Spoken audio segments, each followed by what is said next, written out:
नमस्कार बच्चों, सुप्रभातम। पिछले वीडियो में हम आप लोगों को हरिऔ जी का जीवन परिचय तथा पवन दूतिका के 8 पैराग्राफ की व्याख्या पढ़ाया था। आज के वीडियो में उसके आगे के पद्यांश को हम उसकी व्याख्या आपके सामने प्रस्तुत करने जा रहे हैं। वह पद्यांश है, जाते जाते पहुँच मथुरा धाम में उत्सुका हो, न्यारी शोभा बर नगर की देखना मुग्ध होना। हे पवन दूती, तू चलते चलते जब मथुरा धाम में पहुंचोगी तो आपके मन में एक उत्कंठा होगी और उस नगर की अनोखी सुंदरता को देख करके मुग्ध हो जाओगी। तो उसे देख करके तू चकित न होना, यानी चलते चलते जब आप मथुरा धाम में पहुंचोगी तो आपके मन में कुछ जानने के लिए उत्सुकता होगी। उस श्रेष्ठ नगर की अनोखी सुंदरता को देख करके मुग्ध होना और पर्वतों से मंदिरों को देखकर आगे बढ़ोगी तो पर्वतों से मंदिरों के ऊपर सूर्य के समान चमकते हुए कलश को देखकर, सूर्य के समान चमकते हुए आभा देने वाले, कांति देने वाले उन कलश को देखकर तुम आश्चर्यचकित होगी। देखे पूजा समय मथुरा मंदिरों मध्य जाना, और जब आप पहुंचना आगे जब बढ़ोगी तो मथुरा में मंदिरों के मध्य जाना, पूजा के समय मथुरा में मंदिरों के मध्य जाना, नाना प्रकार के जो वाद्य यंत्र बजते रहेंगे, नाना वाद्य मधुर स्वर की मुग्धता को बढ़ाना। उन मंदिरों में जो नाना प्रकार के वाद्य यानी घंटे शंख बजते रहेंगे, उनके स्वर को सुनकर मुग्ध होना, उसे आगे बढ़ाना। किवा लेके रुचिर के शब्दकारी फलों को धीरे धीरे मधुर रव से मुग्ध हो बजाना। जैसे कोई कोयल यानी अपने पसंद के फल वाले वृक्षों पर बैठता है, उसी प्रकार से आप अपने पसंद के उस ध्वनि को सुन करके, मधुर ध्वनि को सुन करके आगे ले जाना। अब नेक्स्ट जो पैराग्राफ पढ़ाएंगे, देखिए वो पैराग्राफ आपको हम देंगे करने के लिए। तू देखेगी जलद तन को जा वहीं तदगता हो। तू देखेगी जलद तन को, तू देखेगी जलद तन को जा वहीं तदगता हो, यानी बादल से जैसे सांवले शरीर वाले को देख करके तू उसी में तल्लीन हो जाओगी, सदगत हो जाओगी। होंगे लोने नैन उनके ज्योत उत्कीर्णकारी, होंगे लोने नैन उनके ज्योत उत्कीर्णकारी, यानी वे प्रीतम वे होंगे जो बादल के समान श्यामल रंग वाले होंगे और उनके नेत्रों में वह ज्योति निकलती हुई दिखाई देगी और उनकी भावभंगिमा श्रेष्ठ बदन वाले मूर्ति के समान सौम्य मुद्रा वाली होगी। धीरे धीरे वचन उनके सिक्त होंगे सुधा, और धीरे धीरे उनकी वाणी से वह अमृत जैसी वाणी निकलती हुई होगी। धीरे धीरे उनके मुख से आपको अमृत जैसी वाणी निकलते हुए सुनाई देगी। देखिए फिर से देख लीजिए। तू देखेगी जलद तर को जा वही तदगता हो। जलद तन, जलद माने बादल, उस सांवले शरीर वाले को जाकर तू देखोगी तो आप वहीं स्थिर हो जाओगी। वे होंगे एक लोने नैन उनके ज्योत उत्कीर्णकारी, उनके नेत्रों से वह ज्योति निकलती हुई दिखाई देगी और उनके श्रेष्ठ बदन, उनके श्रेष्ठ शरीर क्या होंगे, उनके श्रेष्ठ शरीर एक मूर्ति के समान सौम्य भावभंगिमा जैसी मुद्रा होगी और उनके मुख से अमृत जैसी वाणी धीरे धीरे निकलती हुई दिखाई देगी। आप उनके यानी सीधे साधे वचन उनके सिक्त होंगे सुधा से, उनकी वाणी सीधी और सरल होगी, जो अमृत जैसी होगी, उससे आप सिंचित होंगे। नीले फूले कमल दल सी गात को श्यामता है, उनके शरीर यानी नीले रंग के फूल कमल के दल के समान श्यामल होंगे, श्यामल शरीर वाले होंगे। वे नीले शरीर वाले कृष्ण होंगे, नीले फूले कमल दल सी, नीले रंग के फूल वाले कमल के दल के समान उनका श्यामल शरीर होगा। यानी यहाँ कमल दल सी माने होता है कमल के दल के समान, कमल के पत्तों के समान, नीले पुष्प के समान श्यामल शरीर वाले भगवान कृष्ण जो आपको दिखाई देंगे वे कन्हैया भगवान कृष्ण होंगे। अपने शरीर पर पीला वस्त्र धारण किए होंगे और कहते हैं पीला प्यारा वसन कट में पहनते हैं फवीला, और अपने कमर में पीला पीला वस्त्र चमकीले पीले वस्त्र को धारण कर रखे हुए होंगे। छोटी काली अलग मुख की कांति को है बढ़ाती, उनकी वह काली आंखें उनके मुख की कांति को, उनकी आभा को और बढ़ाती है। सद वस्त्रों में नवल तन की फूर्ति सी प्रभा, उनके उस सुंदर वस्त्रों में नवीन शरीर की आभा प्रस्फुटित हुई दिखाई देती होगी। जैसे आपका ये महत्वपूर्ण है, इसे पूछता है कि दलसी, कमल दलसी माने उपमा अलंकार हो गया। जलद तन यानी ये क्या हो गया, बादल। जलद तन माने होता है बादल जैसे श्यामल शरीर वाले, है ना। इस तरह से इसमें भी प्रश्न बन करके आ सकता है। इसमें श्री कृष्ण के नेत्रों की शोभा कैसी है, नीले फूले कमल जैसी गात सी श्यामता कहा है। श्री कृष्ण के नेत्रों की सुंदरता कैसी है, शोभा कैसी है, तो इसमें कहा होंगे लोने नैन उनकी ज्योत उत्कीर्णकारी, यानी यानी उनके नेत्रों से आभा ज्योत प्रकाश निकलते हुए दिखाई देंगे। आगे देखें, साचे ढाला सकल बप है दिव्य सौंदर्यशाली, उनके संपूर्ण शरीर अलौकिक सौंदर्यशाली होंगे। जो सतपुष्पों सुंदर पुष्पों सी सुरभ उसकी प्राण संपोषिका होगी, यानी जो सतपुष्पों सी सुरभ उसकी प्राण संपोषिका होगी, जो वियोग के कारण अपने प्रियतम के कारण वह विरह व्यथित होगा। उनकी वह सौंदर्य सत साँचे ढाला सकल बप है दिव्य सौंदर्यशाली, उनके वे शरीर कैसे होंगे, पूरे संपूर्ण शरीर अलौकिक होंगे, सतपुष्पों सी सुरभ उसकी प्राण पोषिका होंगी, और उनसे उनके शरीर से जो हवा या उनके शरीर से जो अलौकिक दृश्य दिखाई देता होगा उससे लोगों के प्राणों को पोषित करती होगी। दोनों कंधे वृषभ वर्षे, उनके दोनों कंधे श्रेष्ठ बैलों के ढील के समान बड़े सजीले होंगे। लंबी भुजाएं कलभ कर हाथी की सूंड के समान शक्तिशाली होगी। यानी इसमें जो कहा वृषभ वर्षे, सासी से जिसमें आता है उसमें क्या होता है, उपमा अलंकार। दोनों कंधे वृषभ वर्षे बड़े ही सजीले, उनके दोनों कंधे श्रेष्ठ बैल के ढील के समान बड़े सुडौल होंगे, और उनकी लंबी लंबी भुजाएं हाथी के सूंड की जैसे शक्तिशाली होगी। तो ऐसे होंगे हमारे वे प्रीतम जिनकी संपूर्ण शरीर दिव्य अलौकिक होंगे। राजाओं सा सिर पर लसा दिव्य आपेड़ होगा, यानी राजा के समान उनके सिर पर मुकुट लगा होगा। शोभा होगी उभय श्रुत में स्वर्ण के कुंडलों की, और उनके कानों में कुंडलों की वह सोने के कुंडल शोभित होते होंगे।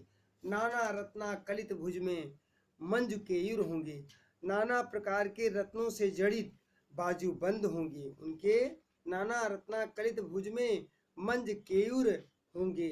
नाना प्रकार के रत्नों से जड़ित उनके बाजुओं में क्या होंगे, सुंदर क्या होंगे, बाजू बंद लगे होंगे।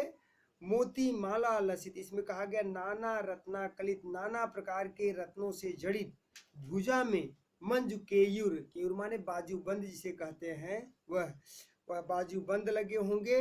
मोती माला लसित, उनका कमसा कंठ होगा। मोतियों के माला से लसित, मोतियों के माला से सुशोभित संग से उनका शंख के समान गला होगा। आगे देखिए, तेरे में है यह न, इसमें जो पैराग्राफ में बताया गया ये भी कभी कभी पूछता है, वृषभ वर्षे या कलभ कर्षि में कौन सा अलंकार है, तो सा से सी जिसमें आता है वह उपमा अलंकार होता है, वैसे अनुप्रास अलंकार सब में है। सतपुष्पों सी सुरभ, यानी इसमें उपमा अलंकार है। इसमें आगे दिया है, तेरे में है न यह गुण जो तू व्यथाएं सुनाए, व्यापारों को प्रखर मत और युक्तियों से चलाना।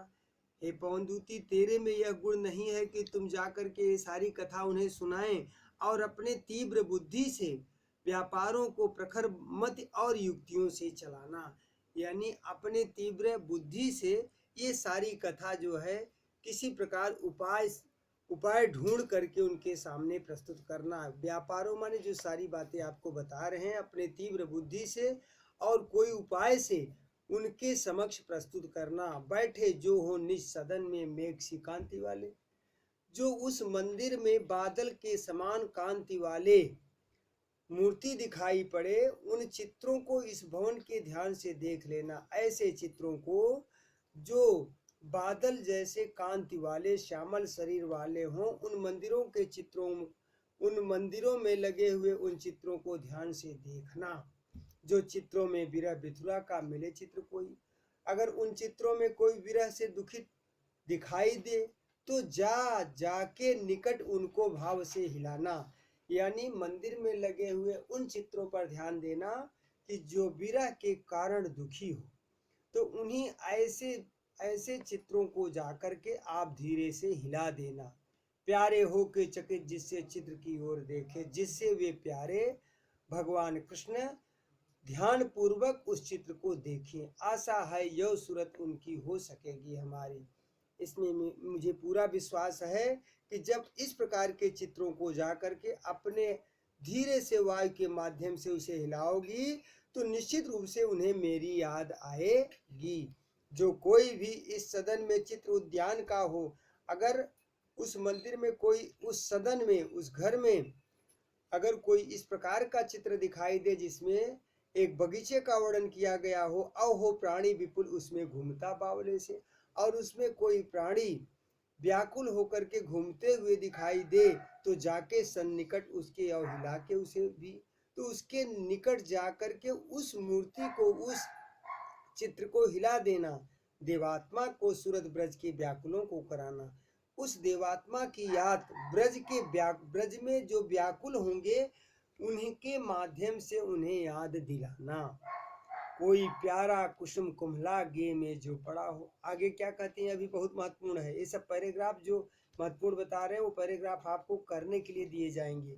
कोई प्यारा कुसुम कुम्हला गे में जो पड़ा हो, यदि कोई मार्ग में कोई कुम्हलाया हुआ, मुरझाया हुआ, गेह माने मार्ग होता है, मार्ग में, पथ में, बाट में कोई मुरझाया हुआ पुष्प पड़ा हो तो हे प्यारे पवन, हे पवन दूती, तू प्यारे के चरण पर ला डाल देना उसी को। तो उस मुरझाए हुए पुष्प को ले जा करके उस मेघ वाले यानी विरह विथुरा का जो चित्र जैसा दिखाई देता हो, मेघ वाले है ना, जो उत्कीर्ण वाले यानी मेरे प्रीतम के समक्ष ले जा करके डाल देना। यह देना ये पवन बतला फूल सी एक बाला, ये जो है ये फूल, यो देना ये पवन बतला फूल सी एक बाला, यो देना ये पवन बतला फूल सी, यानी ये पवन बतला देना कि एक बाला फूल सी म्लान हो कमल पग को चूमना चाहती है। एक बाला इसी फूल के समान, इसी मुरझाए हुए फूल के समान एक बाला, एक बिरहड़ी कुमिलाए हुए आपके कमलवत पग को चूमना चाहती है। इसमें क्या संकेत मिलता है? यह देना ये पवन बतला, हे पवन दूती ये बतला देना कि एक बाला इसी फूल के समान कुमिलाए हुए आपके कमलवत पग को चूमना चाहती है, अर्थात आपका दर्शन करना चाहती है। यह भी बहुत पूछा जाता है।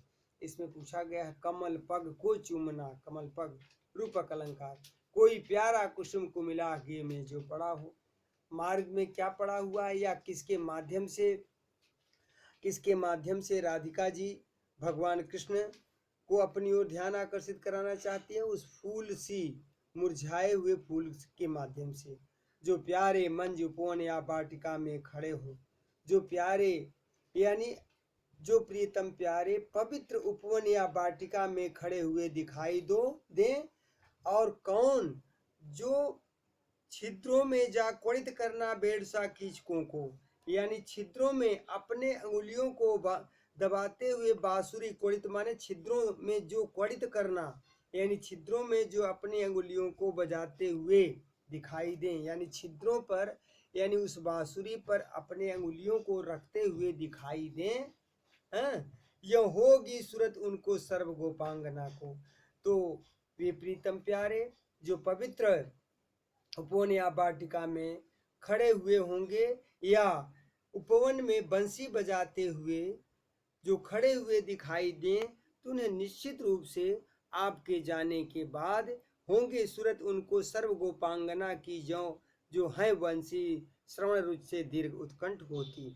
यानी जो उनकी बंसी को सुन करके जो दीर्घ उत्कंठ हो जाती हैं, लंबी सांसें लेती हैं, प्रसन्न होती हैं, निश्चित रूप से उनको उनकी याद आती होगी।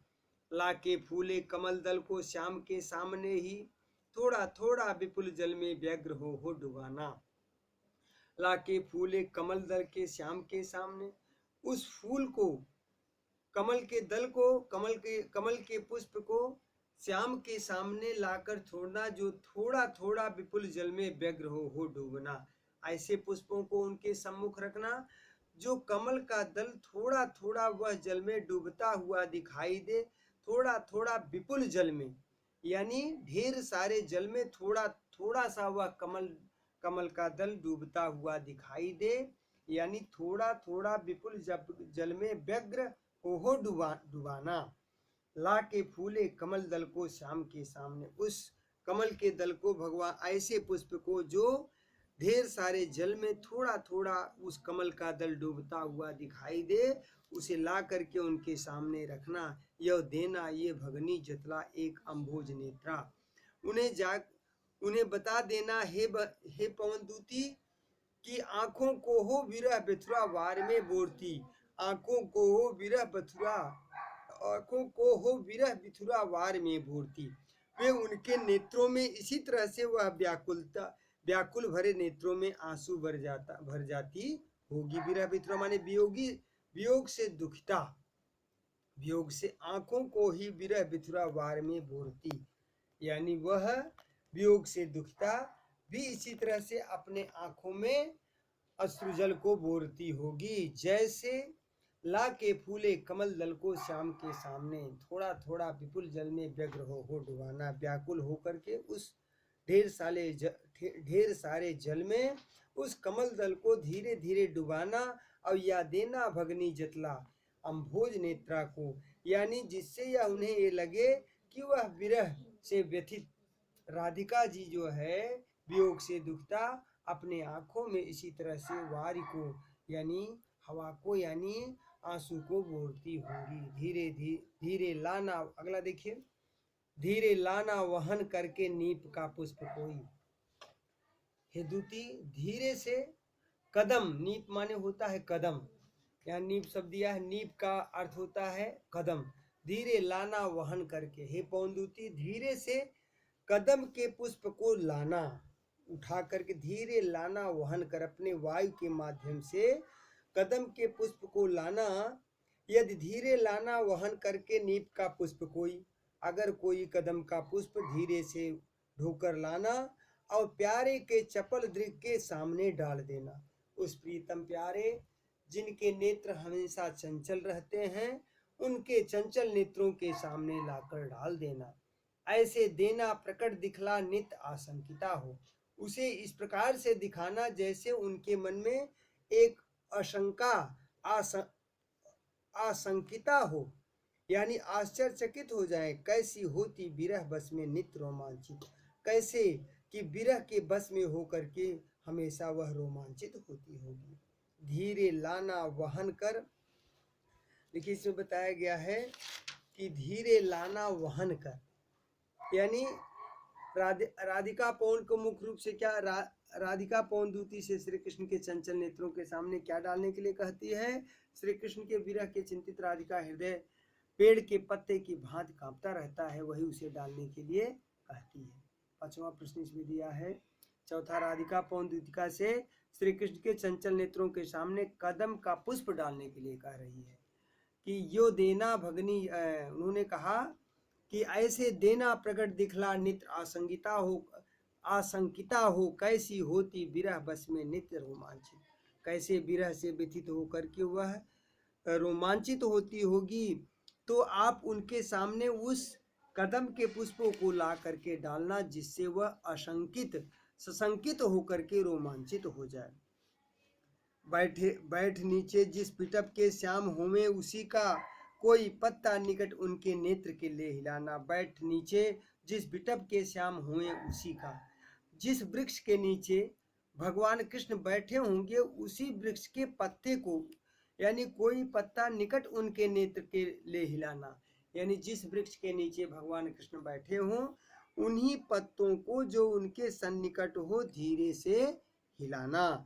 यह प्यारे को विदित करना, चातुरी से दिखाना, और वे प्रीतम प्यारे को बड़ी चतुराई से बोध कराना और दिखाना कि मेरे चिंता विदित चित्त का क्लांत हो काप जाना, कि वे मेरे चिंता को जान करके, मेरे विरह को जान करके उनका हृदय दुखित हो करके कांप जाए। यह भी देखिए बहुत पूछता है पैराग्राफ कि बैठे नीचे जिस बिटप के श्याम हुए उसी का, जिस वृक्ष के नीचे कन्हैया जी श्याम जी बैठे हों उन वृक्षों को, उन ऐसे वृक्षों के पत्ते जो उनके निकट हो उसे हिलाना, और उन्हें उस हिलाते समय इतनी चतुराई से उन्हें बोध कराना और दिखाना कि मेरे चिंता विदित चित्र का क्लांत हो काप जाना, कि मेरे चिंता से विदित हो करके, मेरे चिंता को जान करके, मेरे विधा को जान करके, मेरी विरह को जान करके चित्त का क्लांत हो काप जाना, उनका मन दुखित हो जाए। सूखी जाति मलिन लतिका जो धरा में पड़ी हो, सूखी जाति मलिन लतिका, सूखी जाति मलिन लतिका धरा में पड़ी हो तो पाँव के निकट उसको श्याम के ला गिराना। अगर कोई सूखी जाति मलिन लतिका, अगर कोई सूखी हुई मलिन मटमैला पत्ता पृथ्वी पर पड़ा हो तो पाँव के निकट उसको श्याम के ला गिराना, तो उसे अपने पवन के माध्यम से ले जा करके श्याम के पास गिराना। यह धीरे से प्रकट करना प्रीत से वंचिता हो, और इस इतने धीरे से प्रकट करना जिससे कि वह प्रेम से वंचित हो जाए, यानी उसे देखने से वंचित हो जाए। मेरा होना अति मलिन और सूखते नेत्र जाना, यानी उसी पत्ते के समान मेरा होना अति मलिन, यानी और सूखते नित्य जाना। उस मलिन लतिका को, मलिन पत्ते को देख करके वे मेरी स्थिति को जान सकेंगे कि मेरा होना अति मलिन और सूखते नित्य जाना। नित्य वो उसी तरह से जानते रहें, किसी तरह से राधिका भी इस पत्ते की तरह वह भी जो है मलिन और सूखी हुई होगी। कोई पत्ता नवल तरुका पीत जो हो रहा हो, अगर कोई पत्ता नया वृक्ष में पीला हो रहा हो तो प्यारे के दृग युगल के सामने ला उसे ही, तो उस प्रीतम प्यारे भगवान कृष्ण के दोनों नेत्रों के सामने ले जा करके धीरे धीरे संभल करके चुपके से रखना और उन्हें यों बताना, इतनी चतुराई से बताना कि पीला होना प्रबल दुख से पोषिता सा हमारा, कि उन्हें इन पत्तों का पीलापन होना जैसे एक जिसका पति परदेश चला गया हो, प्रोषिता माने होता है वह स्त्री जिसका पति परदेश चला गया हो, जिसके कारण से वह दुबली पतली और पीली पड़ जाती है, उसी तरह से राधिका भी पीली पड़ गई होगी। यह स्थिति उन्हें इन पीले पत्तों से हो सकती है। कोई पत्ता नवल तरुका पीत जो हो रहा हो, कोई नए वृक्ष का कोई पत्ता जो पीला दिखाई दे रहा हो तो उनके नेत्रों के सामने ले जा और उसे संभल करके रख देना, और उन पत्तों के माध्यम से उन्हें बताना कि जैसे वह स्त्री जिसका पति परदेश चला गया हो, जिसके कारण वह विरह व्यथित के कारण पीली पड़ गई हो, वही दशा इन पत्तों को देख करके उन्हें मेरी याद आ जाए। यो प्यारे को विदित करके सर मेरी व्यथाएं धीरे धीरे वहन करके पाँव की धूल लाना। यो प्यारे को विदित करके, इस प्रकार से भगवान कृष्ण को विदित करके बता करके सब मेरी सारी कथाएं बता करके धीरे धीरे वहन करके पाँव की धूल लाना, धीरे धीरे उनके पैरों की धूल करके ढोकर लाना। थोड़ी सी भी चरण रज जो लान देगी हमें तू, अगर उनकी थोड़ी सी चरणों की रज आप मुझे लाकर नहीं दोगी तो हाँ कैसे तो व्यथित चित्त को बोध में दे सकूंगी। तो कैसे मैं अपने इस दुखित मन को बोध कर सकूंगी।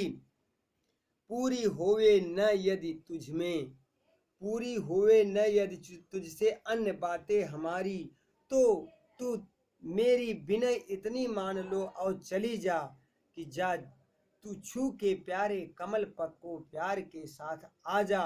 जी जाऊंगी हृदय तल में मैं तुझी को लगा के। यहाँ राधिका जी पवनदूती से इतना सारा काम बता देती हैं कि इतने सारे काम को वह करते हुए मार्ग में उन सारे काम को पूर्ण करते हुए अंत में अपने लक्ष्य तक प्राप्त करने के लिए उन्हें बारंबार इस बात का बोध कराती हैं कि कहीं आप रुकना न। अगर आपको ये सब सारे कार्य न कर सकना तो इतना करना कि यो प्यारे को विदित करके सब मेरी व्यथाएं यानी मेरी सारे दुख को उनको बता करके धीरे धीरे वहन करके उनके पाँव की धूल को लाना। और थोड़ी सी भी चरण रज जो ला न देगी हमें तू, अगर उनके चरणों की थोड़ी सी धूल जब तक लाकर हमें तू न देगी तब तक हाँ कैसे तो व्यथित चित्त का बोध में दे सकूं। तो मैं इस दुखी मन को कैसे बोध कर पाऊंगी। पूरी होएगी न हेतुति, अगर आपसे ऊपर सारे काम अगर न पूरे हों, अन्य बातें हमारी अगर आपसे न हो पाए, तो तू मेरी विनय इतनी मान लो।